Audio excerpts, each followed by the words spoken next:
بسم الله الحمد لله والصلاة والسلام على رسول الله وعلى آله وصحبه ومن والاه. بینەرانی عزیز، سڵاو و ڕەحمەت و بەرەکەتی خوای گەورەتان لێبێت. خۆشحاڵین لە ئەڵقەیەکی دی دێنە خزمەتان لە بەرنامەی ساتێک لەگەڵ هاوڵاندا. بۆ ئەم جاریان دەچینە خزمەتی یەکێتر لە پیاوەکانی مێژوو، ئەو پیاوانەی کە لە مێژووە ناویان بە زیندوو ماوەتەوە، ئەویش عومەری کوڕی خەتابە ڕەزا و ڕەحمەتی خوای گەورەی لێبێ. ئەم پیاوەی ناو قوڕەیش پێش ئیسلامیش خاوەن پێگە و خاوەن قسە بووە. ئەم پیاوە ئەوکو خۆی باسیەکە ئەڵێت لە مناڵیدا باوکم ئیش و کاری پێکردوم و زۆر جار لێم تووڕە بووە و عەزابی داوم، هەر ئەوەش کاریگەری لەسەر تووڕەبوونی هەبووە. کاتێکە پێغەمبەری ئازیز صلی الله علیه وسلم پەیامی ئیسلامێنێت بۆ قوڕەیش و لێوە دەست پێ دەکات، خەڵکێکی سەرەتا وردە وردە خەڵکێک مسلمانە بن و ڕووی لێ ئەنێن. وەکو لە سیرەدا هاتووە عومەری کوڕی خەتاب جارجار بە شوێنی پێغەمبەرا بووە و گوێی لێ گرتووە، گوێی لە قورئان گرتووە. کاریگەری ئەو قورئان خوێندنەی کە پێغەمبەر ئەیخوێن لەسەری دروست ببوو، بەڵام کات ڕۆژێکیان تووڕەبوون دای دەگرێ و دەڵێ ئەبێ کۆتایی بە محەممەد بێنم چونکە دینی باو باپیران میگۆڕیوە. ئەوەیە چیرۆکەکەی ئەبێتە هۆکاری ئەوەی ئەم تووڕەبوونەی نوری ئیسلام بچێتە ناو دڵیەوە و ببێ بە یەکێ لە خوێندکارانی پێغەمبەری ئازیز صلی الله علیه وسلم. بۆیە کاتێکە مسلمان ئەبێت کافرەکان ئەڵێن ئەوە نیوەمان ڕۆی، وەکو لە سیرە هاتووە. وەکوەی کە عەبدوڵای کوڕی مەسعود باسیەکە فەرمێت مسلمان بوونی عومەری کوڕی خەتاب بۆ ئێمە ڕزگاربوون بوو، و هەروەها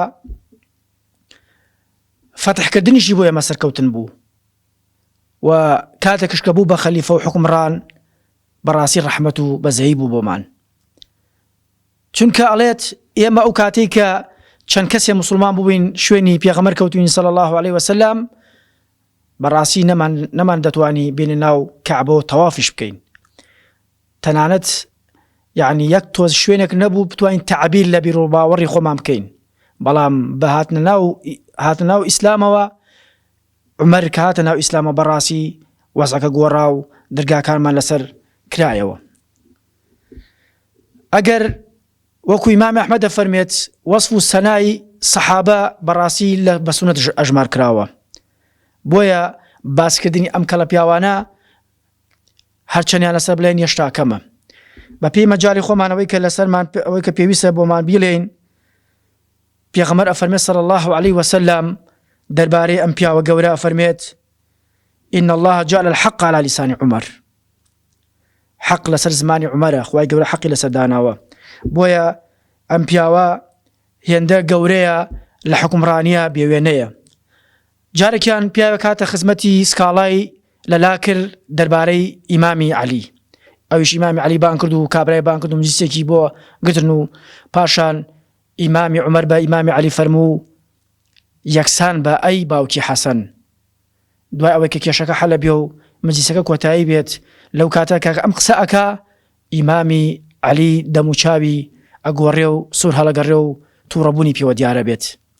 لەو کاتەدا کە مجلیس چۆڵە بێ ئەڵێ ئەی ئەبا حەسەن تووڕەبوون و پێوە دیار بوو، تووڕەبووی لەسەر ئەو شەی کە پێم وتی کەوتم یەکسان بە، وتی نەخێ لەسەر ئەوە نەبوو. من لەوە دڵگرانم کە یەکسان نەبووی لەگەڵمانە. ئەو بەناوی خۆی و بانگتر کەچی بە منی وت ئەبا حەسەن، بۆیە بۆیە تو یەکسان ئێمە بان کردایە. ئەویش هەستا و ناوچاوی ئیمامی عەلی ماچ کرد و فەرمی یاخوا نەژیم لەو زەویەدا کە ئەبا حەسەنی تیانەکە ئیمامی عەلی تیان نییە. هێندە شەیدای دارپەروەرین بوون، زۆر بەسەرات و شت هەیە لەسەر عەدالەت بوونی ئیمامی عومەر ڕەزا و ڕەحمەتی خوای لێبێت. تەنانەت ڕۆژهەڵات ناسانیش وەصف و سەنای ئەکەن، وەکو یەکیان ئەڵێت سەرەتای ژیانی و تا کۆتای ژیانی لە ناو ئیسلامە پڕ بۆ لە دادپەروەری، پڕ بۆ لە ڕەحم و بەزەی بۆ خەڵکی بێباوک و مناڵی بێباوک و ئافەتی بێوەژوون لێ قەوماو. ئیمامی عومەر ڕەزا و ڕەحمەتی خوای گەورەی لێبێت زۆر دڵسۆز بۆ بۆ کەسانشی کە لە ڕێگا لایەنداوە.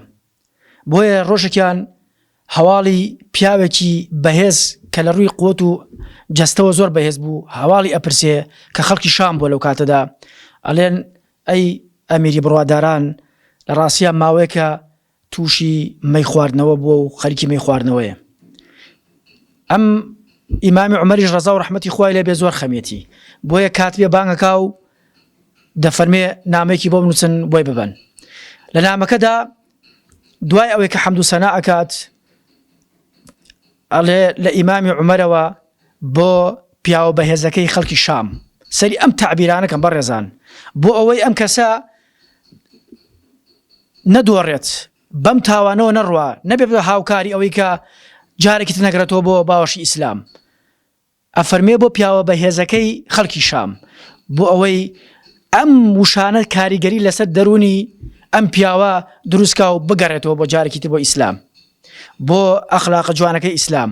بۆیە لە نامەکە پاش حەمد و سەنا پێ ئەڵێت سەرەتای سوورەتی غافری بۆ ئەنووسێ کە ئەفەرمێت غافر الذنب وقابل التوب شديد العقاب.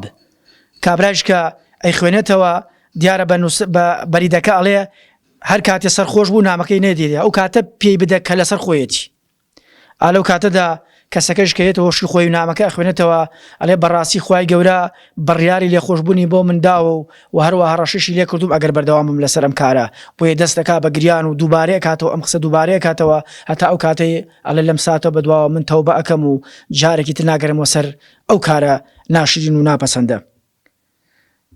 بۆیە هەمومان بەڕاستی ئەبێ دەسڵاتداران بە تایبەتی ئەبێ بچنە خزمەتی ئەم پیاوە گەورە کە بە عەدالەتترین کەسی سەرزەوی ناوزەند کراوە و باس کراوە. شوێنێک نییە لەژێر دەستی ئەوا زوڵم بێ کرابێ، یام نەیهێشتووە زوڵم بکری یام کرابێ حەق و مافی خەڵکی مافخراوی سندووە. ئەوە تا لە ڕووداوە بەناوبانگەکەی میسرە عەمری کوڕی عاس کاتێک کوڕەکەی ئەدا لە قیبتیەک لە پێشبڕکێکە شکاتەکات و هەواڵەکە گێتە خزمەتی ئیمامی عومەر لە مەدینە، باوکیش و خۆشیە گەێنێتە شاری مەدینە.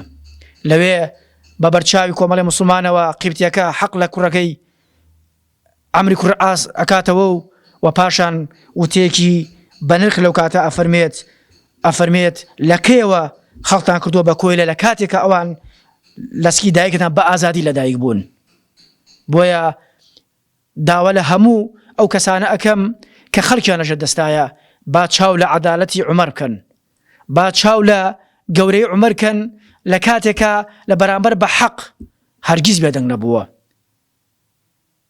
بۆیە ئێمەی موسڵمان بە تایبەتیە بێ زیاتر چاوی لێ بکەین، چونکە ئەوانە یەک پارچە نور بوون لە نوری پێغەمبەر صلی الله عليه وسلم. پێویستمان بە عەدالەتی عومەرە لەم سەردەمەدا. وەسەلام عەلەیکم وەرەحمەتوڵڵاهی وەبەرەکاتوه.